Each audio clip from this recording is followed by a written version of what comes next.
Welcome to Advocacy Arena, the place where we strive to increase civic engagement. We thrive to highlight important issues in our society, and interviews with community advocates and leaders is one avenue we use to advance this goal and to express our appreciation for the great work that these advocates are doing. And I am honored today to be graced with a wonderful person in Royce Kinniebrew, who is running for Congress. So we're going to give Royce an opportunity to just say hello to the Advocacy Arena community, and we'll get our interview started. So, Royce? Hey there, Miss D. How are you doing today? I am doing great and very excited about our interview here. And I just want to thank you for the opportunity. So, Absolutely. so we had an opportunity to meet and greet you and get to know you a little bit in our Advocacy Arena weekly live on Monday, and we were so thrilled. I want to go a little bit more in depth with you and your campaign, which is why we're doing this one on one. So, just for a brief overview, can you tell folks when and why you decided to run for office? Absolutely. Well, again, thank you for having me. It's such a pleasure. I decided to run for Congress, basically because I love my country and I love my community, and the things that are important to me that I work on every week are being jeopardized. I look at the work that I do in education, where I go into schools, in the past 2 years, over 100 times, and work with students and parents about things to help them be successful inside and outside the classroom. Talking about mental health, talking about trauma, talking about social and emotional learning, trauma informed practices, literacy, so important in the work that I do. And the other stuff that I do is diversity, equity, inclusion, and accessibility. And as we look in the news, we see that those initiatives and programs all over the country are being threatened and being stricken down in different states. Thank God I'm in the state of Michigan, where we have a Democratic governor, a Democratic House of Representatives, and a Democratic Senate, so we can make sure that things for people of color and for the LGBTQIA community and for seniors and for other vulnerable communities, for women, that those things stay in place. So I ran to protect those things because, I saw, Marjorie Taylor Greene saying something demonstrably false in a committee meeting about critical race theory. And I just didn't see the type of pushback that I could have given. And, you can complain about what's not going right around you and that be it and be a Monday morning quarterback, or you can get into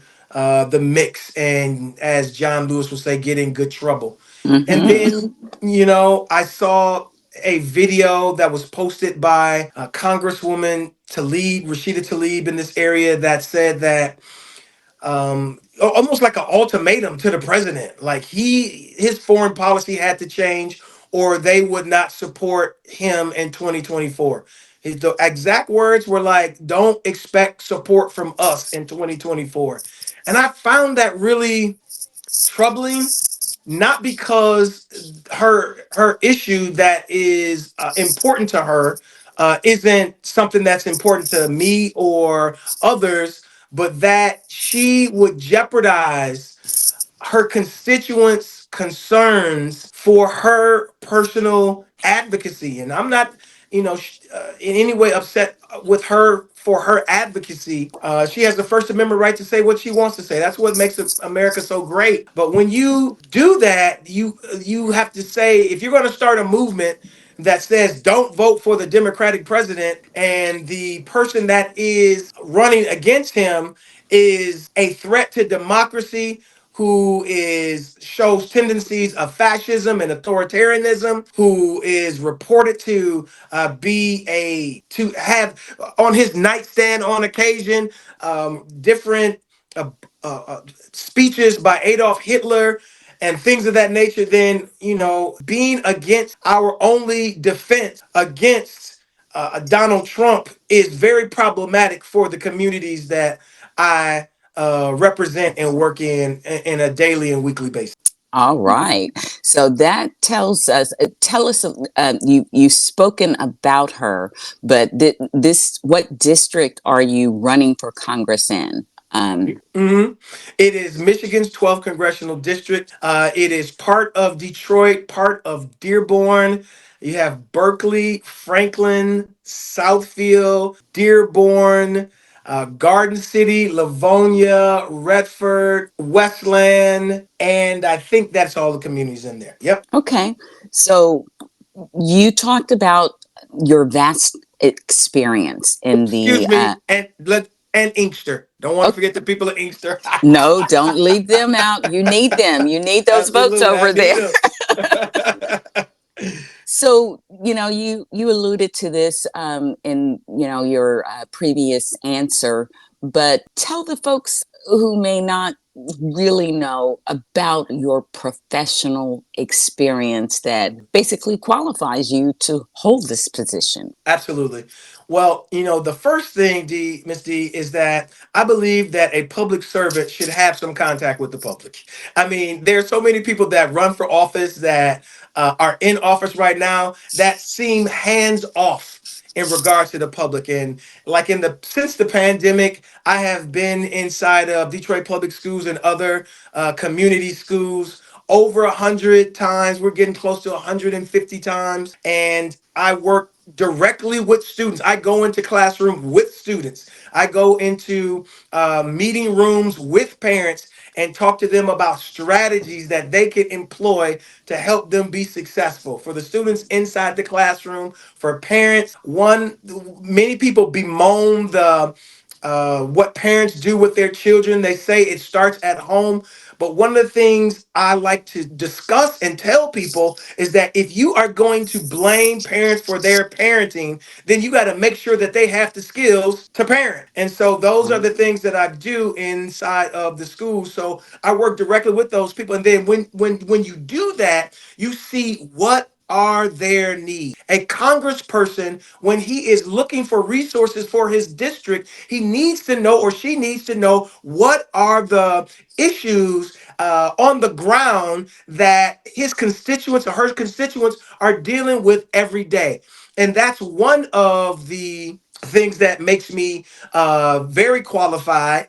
And the other thing is that for the past 20 years, I have been working in diversity, equity, inclusion, and accessibility in federal agencies. And what's so interesting about this and how my experience and what I'm going to do with my job in Congress, for instance, in my committee assignment. Let's say I was appointed to the Judiciary Committee. The Judiciary Committee oversees intelligence and also law enforcement agencies in the Department of Justice, like the Department of Justice, the ATF, DEA, FBI, and by chance, and I don't even know if this thing is chance. Now I think it's like divine appointment, a divine, I don't know, providence that I have been inside of the Department of Justice. I have been inside of the National Security Administration. I have been inside of ATF and worked with this staff in particular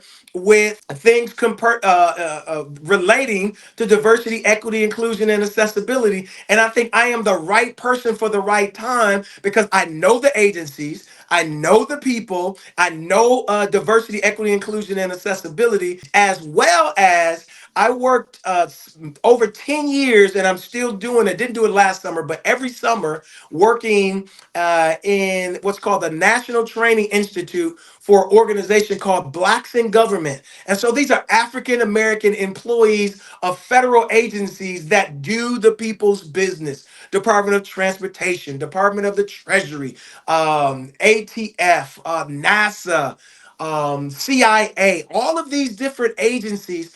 I go and I train and I do professional development. I talk about equal employment opportunity. I talk about things in regards to women's issues, I did a program called for the Department of Education called Implicit Bias in Women's Issues, things relating to the LGBTQIA community. I did a program called Implicit Bias and LGBTQ issues. And that is the experience that I think is so important. I am working now on endorsements of people from federal agencies right now, of which you will never, virtually ever see a incoming congressman or a congressperson, period, have that type of endorsement. And so that's my experience, and it makes me really positioned not just to do the job, but just to do the job very well at this time. Absolutely. And I am just in awe as you just so eloquently spoke to the fact that you do have this background, not just, in a precursory kind of way, but in depth. So I agree that, you are.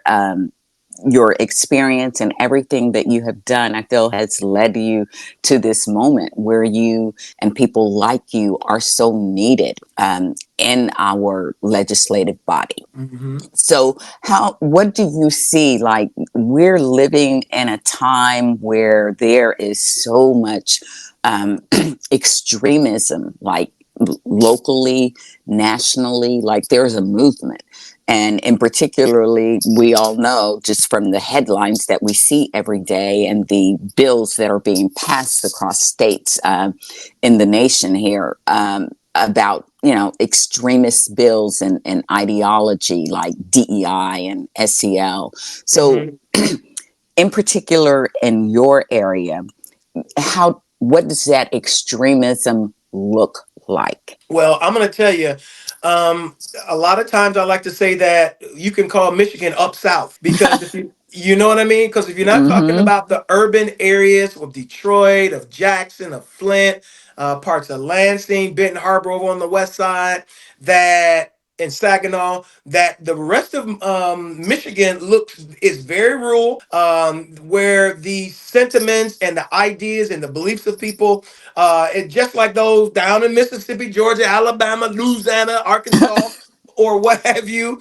And, this is where, people plotted to kidnap the governor of the state of Michigan. So that Mm, shows you the type of extremism and radical ideas that are here in the state of Michigan. So for us, the reason why we're able to push back against it so well and so hard is that we have the legislative and advantage. That mm-hmm. means that our House of Representatives is held and controlled by Democrats. Our Senate held by Democrats, and the state governorship is held by Gretchen Whitmer.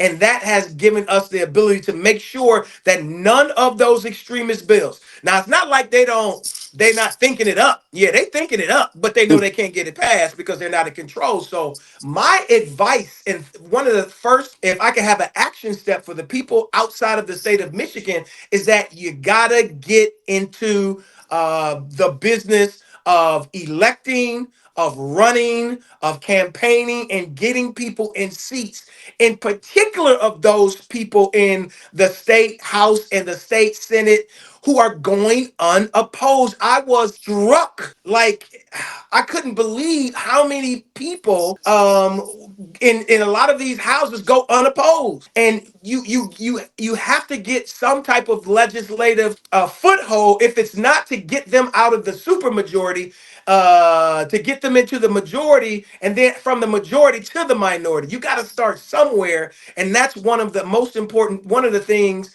definitely, that has to be done is getting involved in politics and in your local community.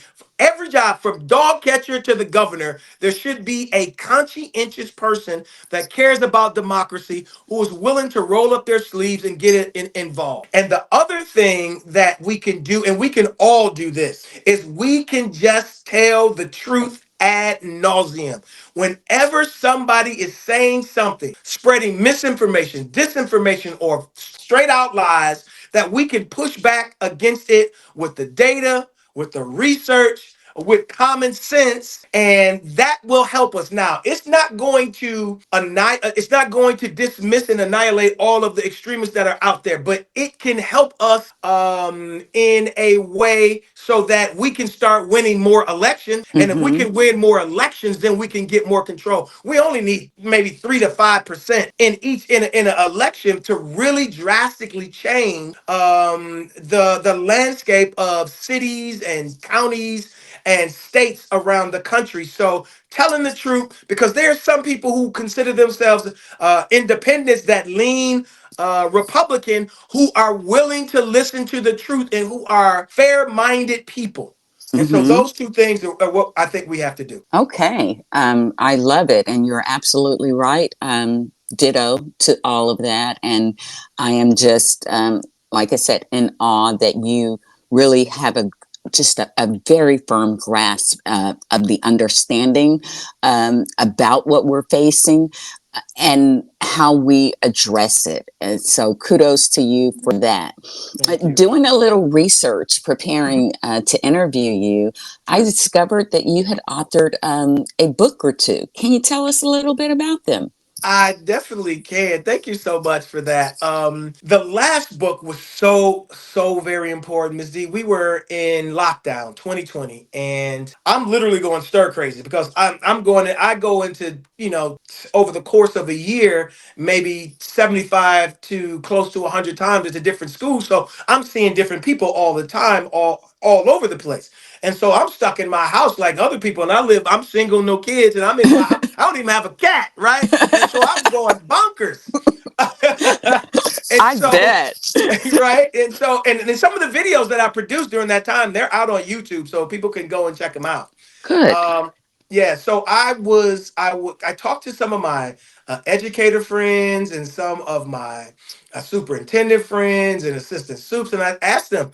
I said, "So, what are you guys going to do special for people when they get back for the kids when they get back from lockdown?" And 99.9% of them said nothing in particular. We're just going to start back. And since I was doing trauma informed care and doing social and emotional learning and doing other support programs for students in regards to trauma, I knew that was going to be a hot, as they say, a hot mess. And so it and Miss D, it Mm, has been a hot mess. And so I wrote a book called The Ghetto Grave Dodger: How Social and Emotional Learning Can Address Trauma, Decrease Violence, and Improve Struggling Schools. For the fact that I wanted to create something that students can read, that parents can have, that teachers can have, that would have so many different strategies in it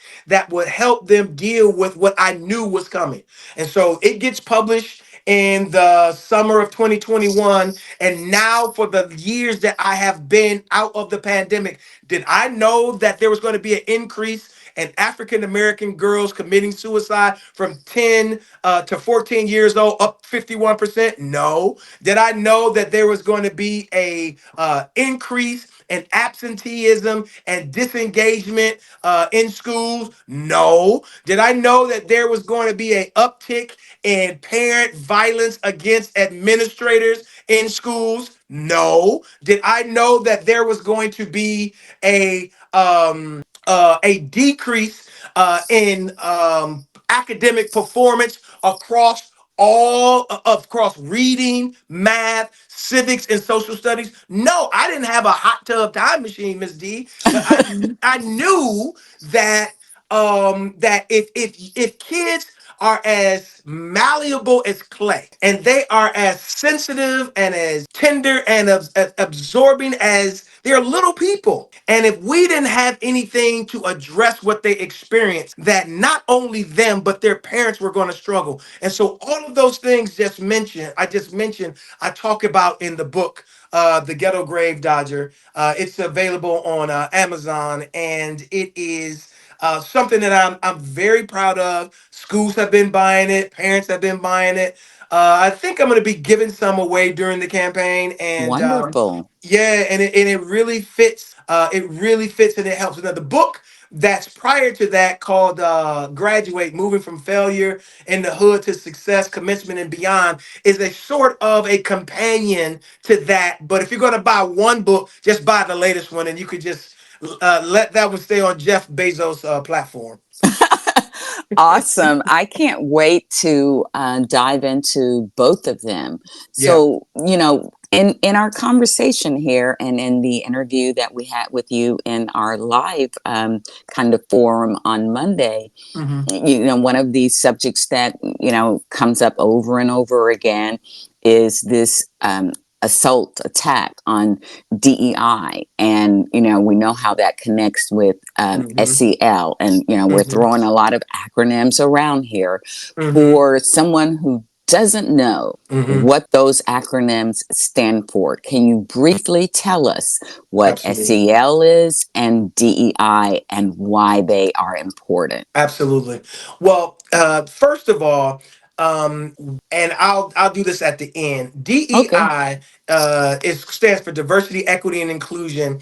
In the federal government, they add an A because it means accessibility. So it's Mm-hmm. diversity, equity, inclusion, and accessibility. And the accessibility part is for the people that have physical disabilities, whether it may be difficulty walking, difficulty hearing, difficulty seeing. So federal agencies make sure that their workplaces are amenable to people based on their race, based on their gender, based on their sexual orientation, their physical disabilities, and things of that nature. So that's what diversity, equity, and inclusion is, and it's only talking about making sure that people are in the playing field, that people have a say in the playing field, and that the playing field makes sure that if they have a shortcoming in regards to, let's just say, back when I was in school, it was what has just been struck down, affirmative action. Now, the Mm-hmm. schools that I came in Detroit, bless their heart, love them to death. Some students that graduate are able to perform, and that is fantastic to get into the best schools. That's great. I needed a little bit more help, right? And so, diversity, that affirmative action is just a diversity, equity, inclusion, and accessibility program. I would have difficulty at the University of Iowa, but I would graduate as a Dean's List student from the University of Iowa. And many times when you hear people say DEIA, they're trying to say that those people aren't qualified. But that has Mm-hmm. never been the case. There has never been a case where there haven't been qualified Black, Hispanic, Latino, women, Asian, indigenous people. There has always been qualified people, but those qualified people have not been allowed to be on the playing field. And so that's what diversity, equity, inclusion, and accessibility initiatives and programs do. Now, a related type of area in education is something that is basically the academic K through 12 discussion of emotional intelligence. And that is called social and emotional learning. Now, social and emotional learning, it has five core competencies. It is self-awareness, self-management, social awareness, relationship skills, and teamwork. And no, it's teamwork and responsible decision making. And so, in those five areas, it talks about that all success stems from social and emotional learning. If you go and Google and look at some videos on YouTube, you're going to find that all of the successes that you have ever had in your entire life have been because you've had great self awareness. What is self awareness, Royce? It is your ability to understand your emotions. What is self management? Self management is when you are having these powerful emotions like depression, like anger, like sadness, that you have management strategies that you use to keep yourself together. What is social awareness? It is being sympathetic and empathetic to people unlike yourself, whether they be people of a different gender, of a different race, of a different sexual orientation or gender identification, of a different religion. That's what social awareness is. And that's what we need more of, by the way. The next one is relationship skills. How is it that you build relationships with other people, because some people would say that money makes the world go round, but I like to say relationships make the world go Mm-hmm. round. And when you make those relationships, then you can make the money, right? And the Right. last one is responsible decision making. If all of us would look back through the course of our life and say, if we had 5 more minutes to make that decision, or if I had some strategies in place to help me make that decision, or if I slept on it the night and then made that decision in the morning, we would all say we could have made some better decisions in our life. So when you talk about the totality of those 5 areas, you are talking about something that can help any person of any race, of any status, of any social economic status, of any gender, of any religion, be more successful in their life's pursuit. Now, saying all of that, I wanted to say this because we did not talk about this part. And when we got done with 5 hours of talking, I was like, man, I forgot to say something. So this is what I want to say. The most, I'll say, frightening thing that right wing Republican leaders saw was, in my opinion, the protests after the death of George Floyd, because black kids and white kids, straight people and gay people or queer people, Muslims, Jews, Christians, short, tall, skinny, thick, wavy hair, no hair. All of these people were marching because of social justice issues in regards to race. And for the past 50 to 60 years, Republicans have been using race as a get out of political trouble, get out of jail free card. Mm-hmm. And they have been doing that for 50 or 60 years. So then they saw one of their main weaponization tools going out the window. And it had to frighten them, because then the next thing, when people came back to school, you saw organizations like Mom for Liberty, and they started to ban books about Rosa Parks or about things relating to the LGBTQ community. And it's only a small portion of people. It's not even like there are tons of people that are trying to get these books banned. It's a small portion of people who have ties to people in the Republican Party leadership, Mm-hmm. right? Who are trying to get these books banned. And then you see this critical race theory, dun, dun, dun. And it's like, they don't teach. Listen, I taught fourth grade, fifth grade, seventh grade, eighth grade. I was the dean of students. I was assistant principal, athletic director, coach, and I was doing my government work and my teaching all at the same time. And we don't teach critical race theory. If you're not talking about Mary Matsuda, if you're not talking about Lonnie Guinier, if you're not talking about Kimberly Crenshaw Williams, if you're not talking about Derek Bell, and you're not talking about the book Faces at the Bottom of the Well, you're not talking about critical race theory.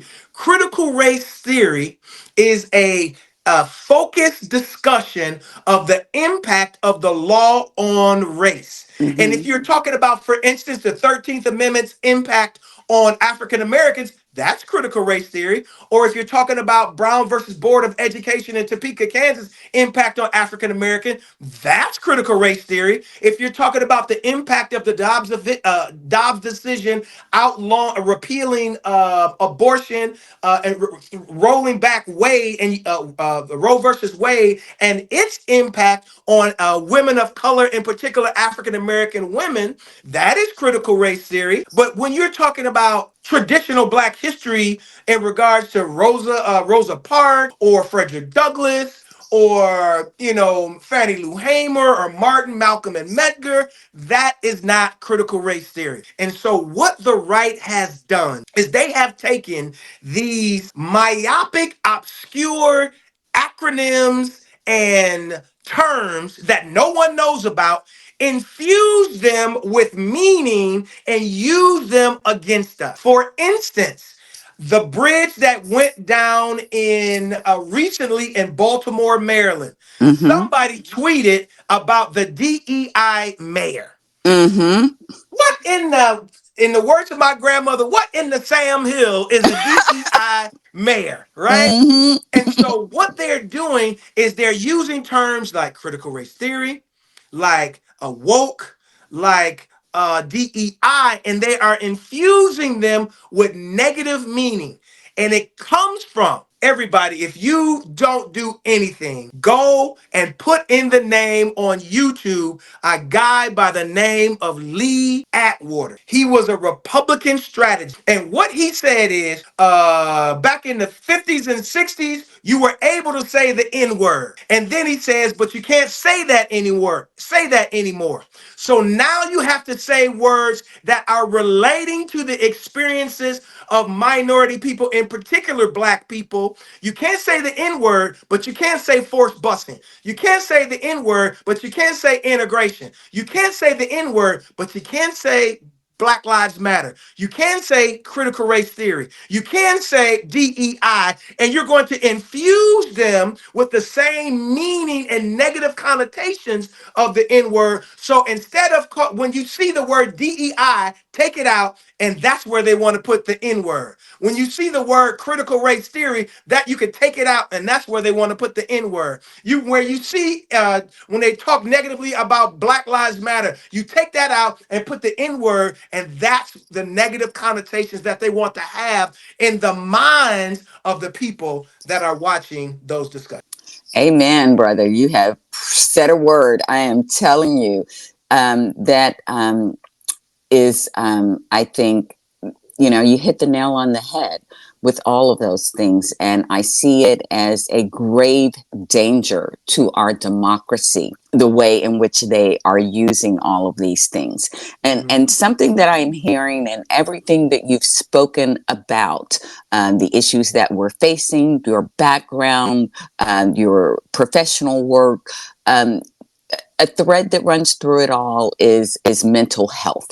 Mm. So, as we wrap up a little bit, I have a few more questions. I want you Mhm. to speak to that issue, the importance, any initiatives or plans that you have to help address it, and also just check in there this assault on reproductive rights Oh, on wow. women. So if you can kind of talk to us a little bit about both of those things.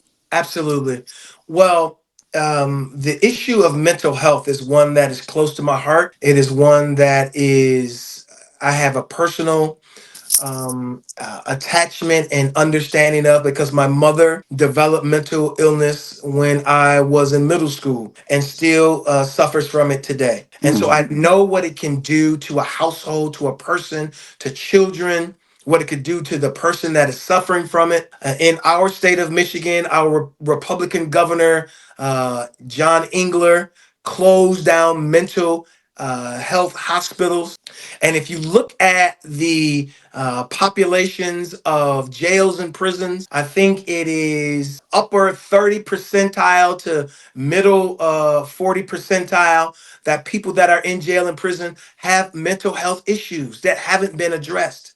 And Mm-hmm. so it's something that is very important to me. So I applaud the Biden administration for the Safer Communities Act for one of the common sense uh, gun gun reform legislation, but it had a part in it about mental health for young people, and that is something that is so near and dear to my heart, especially when you talk about the increase in suicide of people 10 to 29. I think it's the second the number two killer of people of that age that are African American, and maybe people who are non-white, not who are not minority as well. Not sure about that statistic, but Mm-hmm. that's what's important to me, and that's going to be a emphasis of mine to get more more mental health services. To the people that need it in regards to making sure that there are dollars available so that teachers um, who deal with kids every day can see the symptoms. They can see the red flags that students had. this is just coming up in my mind.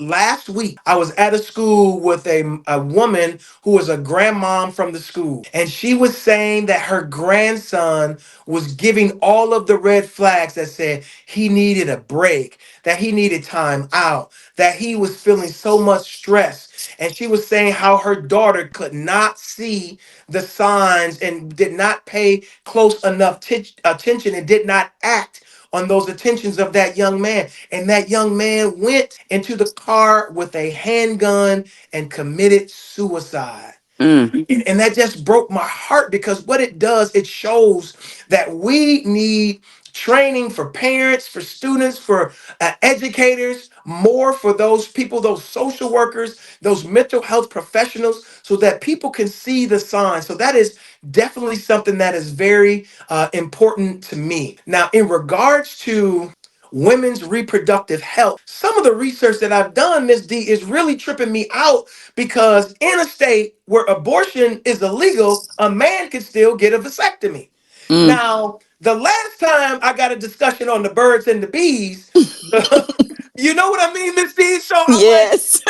I'm like, don't. I mean, you can not outlaw abortions, but if you have vasectomies, you don't need abortions. But I'm not going to get into the weeds because we all had that discussion of the birds and the bees, and so it shows the lack of common sense that it has in regards to women's reproductive health. People are just talking about it in regards to abortion, but reproductive health means anything that can occur with a woman during the reproductive process. And it's not just abortions. And we're finding in states where women can't get an abortion that doctors are afraid to give them help when they are having trouble in the reproductive process. And that is so scary because the most vulnerable women, the poor women, the women of color, the indigenous women who need the services the most are less likely to get them. And so it really troubles me that we are in this situation and that we have Republican leaders, especially the presumptive nominee, who is talking about having a national abortion ban. And I just can't see it. So when you have Rashida Tlaib, the congresswoman here who I'm running against, say that she wants to make a sign, a show to have people not vote for the only individual that we have to push back against those extremist, detrimental to vulnerable community views. It is very dangerous for her constituents, very dangerous for the people of America when people want to say, okay, we're not going to vote for this guy. And now there is a movement called Abandon Biden in Hmm. a state like Michigan where they call us a what do they call us, a breaking, a Uh, what is the um, term? There it Battleground. That's is. it. Yes, Yeah, yes. we're in the state of Michigan, which is a battleground state where Trump won it in 2016, Biden won it in 2020, and we got to make sure in 2024 that President Biden is able to win again. So those two things, the attack on DEIA. And the attack on social and emotional learning and on women's reproductive health, they are important for democracy. They are Amen. important for everyone to be able to experience this life, liberty, and pursuit of happiness. They are these important ideas that Thomas Jefferson wrote, where he said in the Declaration of Independence that we have these inalienable rights given by the Creator, and we don't want anybody in office to be able to stop us from having and enjoying those inalienable rights. And I think that when Rashida Tlaib is doing what she is doing, when the right wing MAGA extremists are doing what they're doing, that we need to push back against them. And that's why I'm running. Absolutely wonderful. So, as we come to a close here, I just want you to think about this for a moment. I know you have a lot of work ahead of you, and when campaigning involve lots of things, and certainly one of the most important things is having face to face with the constituents whose votes you're going to be asking for. When you encounter these people, whether you're actually going to their door or you're encountering them, in the supermarket or wherever, because once you decide to run, you're running everywhere all the time. When you approach people, I want you to just give us your elevator pitch. You got 2 minutes with someone. What do you say to them to convince them that you are the right person for this job? Absolutely. Well, the first thing I like to talk to folks about and just have them understand that I'm from the community, I work in the community, I'm concerned about the community, and those folks that I see at the gas station or at the dollar store or at the beauty supply or the children that I see in school or the parents and their teachers, they're very dear to me because I know that we are a fabric and we all support each other, and that if they have an issue, I have an issue. Mm-hmm. If they succeed, I succeed. And that's one thing that I want to tell people, and I'll be telling them. I'll be with folks later on today. I have a campaign event that I'm going to later today. And the other thing that I tell them is that I'm qualified, is that, for people, for those who are locked in with their kids and had to be their teacher, and I'm telling you, over 15 years of educational experience being in a classroom and now as an educational consultant, going directly in to speak to kids who are supposed to be the most difficult. And we have a good time and we spin up ideas and they tell me about their Xbox and all the games they like to play, and that we have a relationship, is that I'm qualified to do the job. I don't go to, if I go to Washington D.C., I know how to jump on the metro. I know how to get off, what stop is to get off at the metro. I don't have a problem with that. I've been inside of more buildings than most Congress people ever have in Washington, D.C.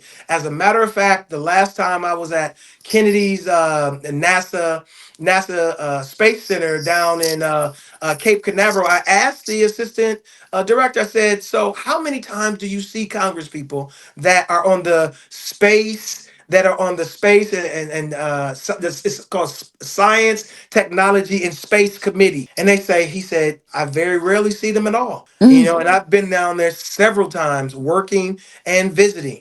And so I've had the experience of being in the agencies where the rubber meets the road for the people of the district. And I want to use that background information for us to get the resources that we need in our community so that we could experience the life, liberty, and the pursuit of happiness that I believe everyone should be able to experience. Awesome.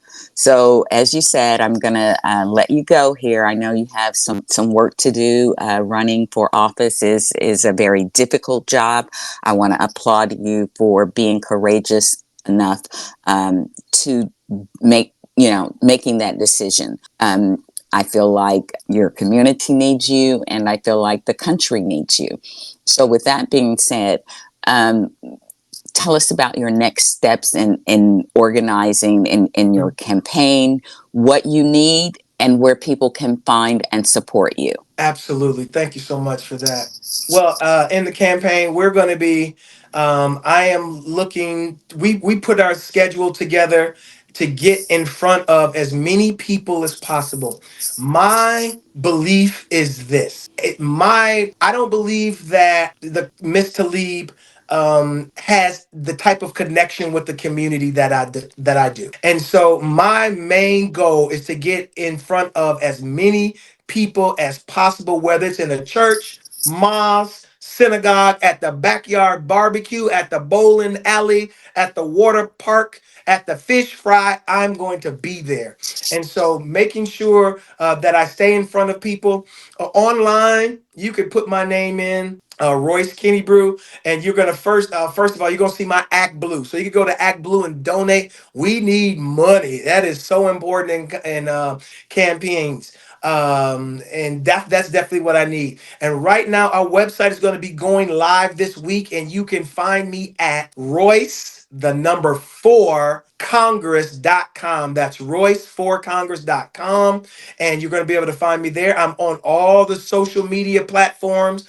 I'm on Twitter, or X, formerly known as Twitter. I am on Facebook.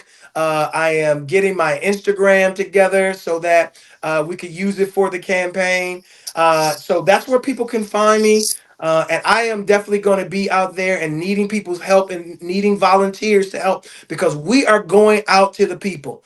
I spend the majority of my, I'm a small business owner, and the majority of my work is done right with the people. So I have no fear, no concern, no trepidation about being in my community with the people that I want to represent. So that's how you can reach me. Put my name in. Go check out some of my videos that you can watch right now on YouTube. Just put in my name, Royce Kinniebrew, RoyceKinnebrew. You're gonna see me do a MLK program at NASA. You're going to see me do a program called Paid in Full, the history of Black economic empowerment at ATF in Washington, D.C. You're going to see me at NRO do a Juneteenth program. And so those diversity, equity, inclusion, and accessibility keynote lectures are so important for the people at those agencies, but I think that they're also important for everyone who wants to know the truth all year long. And so we're going to fight this misinformation, disinformation, and lies with just telling the truth. And if they want to try to strike down and get rid of Black history, we're going to talk about more Black history. All right. Well, thank you so much, Royce, for lending us a little bit of your time here today to tell people about your campaign and how they can help. And I am going to do everything I can to help from where I am, because I do believe that you are the right person for the job, and this is the right time for you to hold that position. So I know you have a busy schedule. I'm not going to keep you any longer, but I just want to thank you and to tell you to stay encouraged and keep fighting. So give you a few moments to say goodbye. I know you have to go, and we'll wrap up. Right. Thank you, Ms. D, for having me here with the one-on-one discussion. It's very important for people to get to know me and know my ideas. And I will see them out on the campaign trail, especially if they're around here in Michigan's 12th Congressional District. And we're going to have a robust social media campaign. So you'll get a chance to see me too. So connect on all of my social media platforms and watching YouTube. And I will see you soon. All right, folks, you heard it here in Advocacy Arena. Look Royce Kinniebrew up and do everything you can to support him. Michigan needs him and the country needs him. And so with that, we're going to say goodbye until the next time. All right. Have a good one, everybody. Bye.